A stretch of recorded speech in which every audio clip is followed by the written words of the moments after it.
akka biyyi qophaa'aa jirtu himu. Qaamoleen garaagaraa adeemsa maqaa marii biyyoolessaatiin deemamaa jiru irratti yaada kennaniin biyyattii keessatti mariin haqa qabeessi qaama walabaan hoogganamuu fi warri hidhaa jiranii fi isaan qabsoo hidhannoo keessa jiran dabalatee mariin qaama maraa hirmaachisu hin geggeeffamu taanaan biyyattiif hiika hin qabaatu jechuu irratti argamu. Abiy Ahmed ergaa ayyaana qillee kanaan tokkummaa keenya eeggachuu waan nu dandeessisuuf araaraa fi nagaan Itiyoophiyaan akka buufattu ifa galaadhaa jedha. Biyyattii keessa kana durallee walitti bu'insi dhalatee beeka.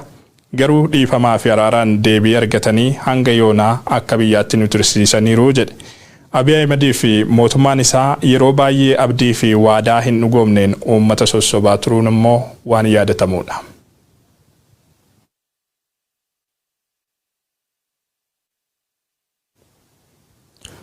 Oduu walqabateen hidhaan jimlaa dhalattoota Tigraay irratti raawwatamaa jiru gocha seera kabachiisuu osoo hin taane hannaa fi haaloo dhuunfaa giddugala godhatee raawwatamaa jiraachuu dura taa'aa Biltsiginnaa Abiy Ahmed amanee jira.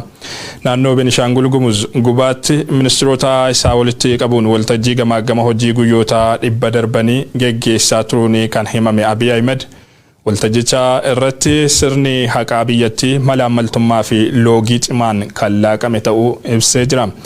Yeroo ammaa biyyattii keessatti namoonni hedduun seeraan alaa hidhamaa jiraachuus kan ibse Abiy Ahmed bulchiinsi isaa waa'ee haqaa dubbachuuf amalee akka hin qabne amanee jira.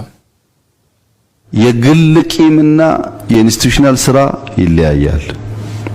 የፍትህ ተቋሞቻችን በገንዘብ ካልተደለሉ በግል ቂም ይደለላሉ። Haaloon dhuunfaa fi hojiin dhaabbileen hojjetamu gargari.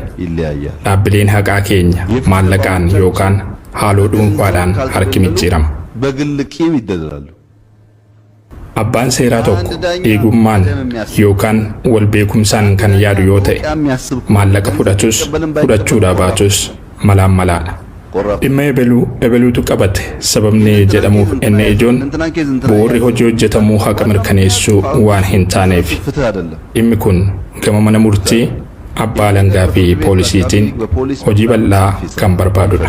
ገና ነው እኛ ስለ ፍትህ ልናወራ ውርቱፋ Nuti amma waa'ee haqaa haasa'uuf hin dandeenyu fagoo jirra. Kana ragaa hedduun deeggaree isiniin falmuu nan danda'a. Waa'ee haqaa haasa'uuf hin dandeenyu. ለምሳሌ የትግራይ ተወላጆች ተብለው እዚህ በተለያየ ጉዳይ የሚጠረጠሩ በጥቆማ የሚታሰሩ ሰዎች 70 80 75 ዓመት ሱካር ፕሬሸር ያለበት ሰው ወስዶ እዛ ማጎር ለኢትዮጵያ ከመቆርቆርና ኢትዮጵያ ላይ ችግር እንዳይመጣ ከመፈለግ አይደለም ሌብነት ነው። ሀብታም ሀንት እያደረጉ ማለት ነው። ይሄ አይጠቅምም ለኛ። እንደዚህ አይነት አሰራር ጥቅም የለውም።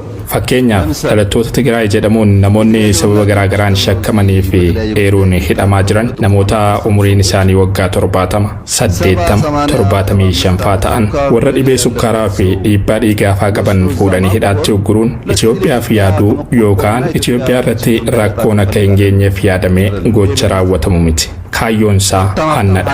Namoota abbootii qabeenyaa ta'an adamsuun hidhu kun nuuf nu fayyadu. Hojimaanni akkasii faayidaa hin qabu. ራሴ ተበድያለሁ እያለ ያላዘነ የሚውል ህዝብ በጣም በተጋነነ መንገድ በደል የሚፈጽም ከሆነ ቪሸስ ሰርክል ነው። አንወጣም ከዚህ ጉዳይ ውስጥ አለ። ይሄ ፍትህ ስርዓት ውስጥ በርካታ ሰዎች ካላግባብ ይታሰራሉ። አይጠቅምም ይሄ ይሄንን ነገር አንዳንዴ ፖሊሱ ያደርገዋል፣ አንዳንዴ አቃቢ ህግ ያደርገዋል፣ አንዳንዴ ፍርድ ቤት ያደርገዋል። ዘሆል ፍትህ ስርዓቱ ግን እንትን ነው። ወይ ብር ይቀበላል፣ ወይ ደም ያታለዋል፣ ወይ እምነት ያታለዋል። ምንም ከፍትህ ጋር የተጋባ አይደለም። Uummanni ofii kootiif miidhameera jedhee himataa oolu miidhaa gara darbe isa kan biraa irratti kan raawwatu yoo ta'e achumatti miraammartoota bachaa ooluudha. Keessaa bahuu hin dandeenyu. Kun sirna haqaa keenya keessa jira. Namoonni hedduun seeraan ala hidhamaa jiru. Kun nu hin fayyadu. Gocha kana al tokko poolisiitu raawwata. Ali immoo abbaa alangaatiin yookaan mana murtiitiin raawwatama. Sirni haqaa biyyattii guutummaan garuu maallaqa fudhachuun yookaan dhiiga lakkaa'uun yookaan amantaa ilaaluun kan harki micciiramee hojjetu malee haqa irratti hundaa'ee kan hojjetu miti. ገና ነው እኛ ስለ ፍትህ ልናወራ ውርቱፋር Hammam hoogganaan Biltsiginnaa Abiy Ahmed biyyattii keessatti namoonni seeraan alaa hidhamaa jiraachuu amanuun adeemsichi bulchiinsa isaatiifis ta'e biyyattiif kan hin fayyadne ta'uu dubbatus hedduun dubbii nama kanaa sossobbii baratame yoo ta'e malee ejjennoo murna aangoo irra jiruuti jedhanii fudhachuun rakkisaadha jedhaniiru. Abiy Ahmed nama jechoota mimmiidhagoon uummata sossobaa gochoota badiisaa faallaa dubbii isaa ta'aniin biyya diigaa jirudha.